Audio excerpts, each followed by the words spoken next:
I started it within about a year after I got out of high school, which is quite a while back. And my interest was in doing taxidermy work, and I did that full-time for probably 30 years. Then it started to switch to more of a historical thing, including the black powder scene and native culture and native history, 1800 history. It's grown into what it is today.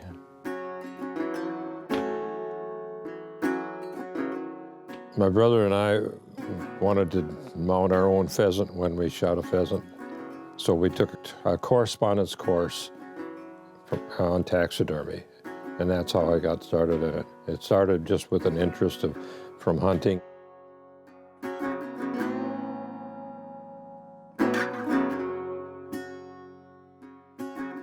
The typical response we get from somebody who has never seen it, they can't believe it when they walk in, because they say, I've never seen anything like this.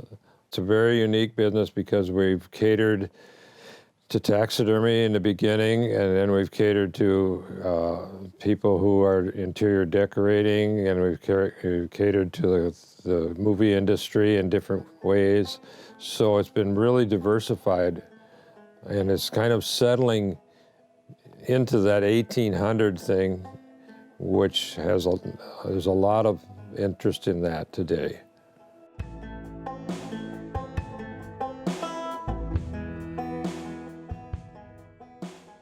Well, the things that we sell in the store are again, kind of a collection of things that go from one interest to another interest to another interest. Today, the items that are of the most interest are the items that are used in the native culture.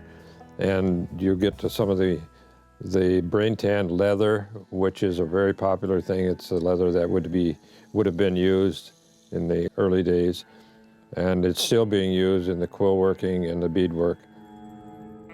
And that's a product that we have been able and fortunate enough to be able to access for the native people. But it's a real Duke's mixture, you might say.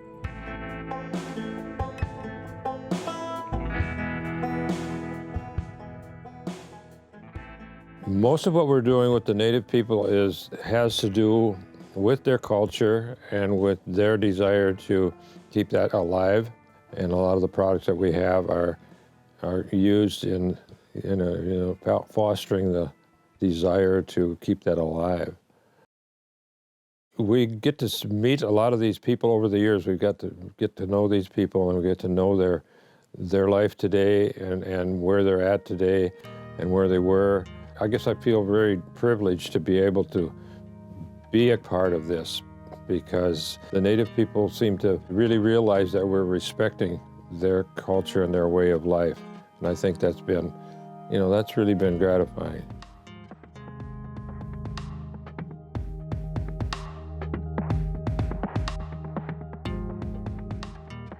Leather is a very big item with us. All the leather, the rawhide, all of the products that you see are pretty much done on a commercial basis.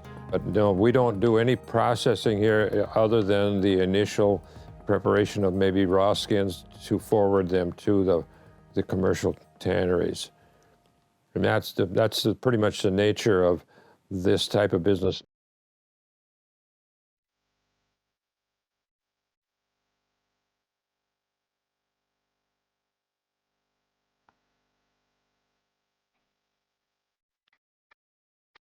The movie Dances with Wolves, it came about simply by the movie industry seeing a catalog that we had, or probably by one individual that knew us and recommended us. We were contacted by the costume designer of the film. We worked with her to get the type of leather that they were looking for, and they were looking primarily for the leather itself, deer leather, for the costumes. So it was very interesting because we monitored it real closely, because they purchased upwards in the neighborhood of 1,000 deer skins for the costumes of that movie, and we didn't want to sell them 200 big skins and then they cut them up and made little kids' breech clouts. So we monitored that real closely, because the items were made, I think, in at least 3 different locations in the United States. the costumes.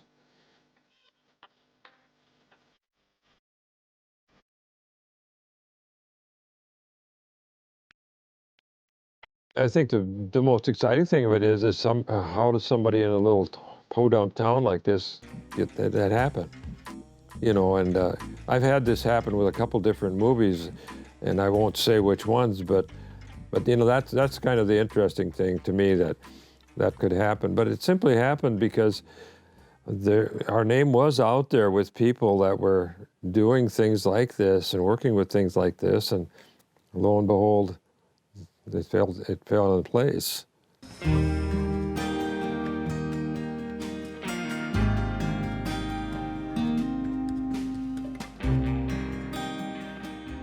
What keeps me going? I tell people I just had a hobby. I can't quit my job and take up my hobby because I started that in the beginning. So it's kind of it's a love for what you were doing. And be it taxidermy or be it what we're doing today, this is a little bit more refreshing. You get to meet people and you get to, contact with people in their daily lives rather than the guy bringing a deer head and you don't see him for a year.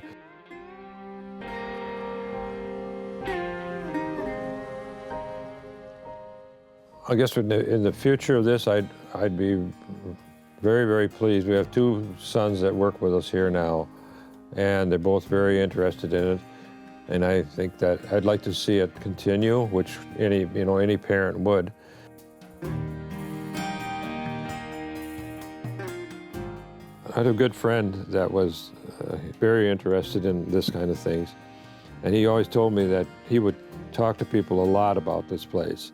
And he would always tell them, he says, you can imagine whatever you want to. He says, and when you get there, it'll be more than that. It is so off the wall and so much to see basically in a little spot. And there's a lot of useful items that you didn't know you needed.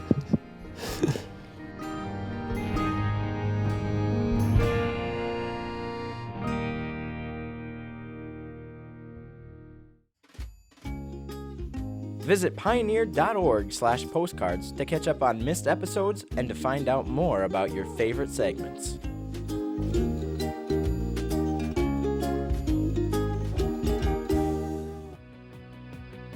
This program on Pioneer Public Television is funded by the Minnesota Arts and Cultural Heritage Fund with money from the vote of the people of Minnesota on November 4th, 2008.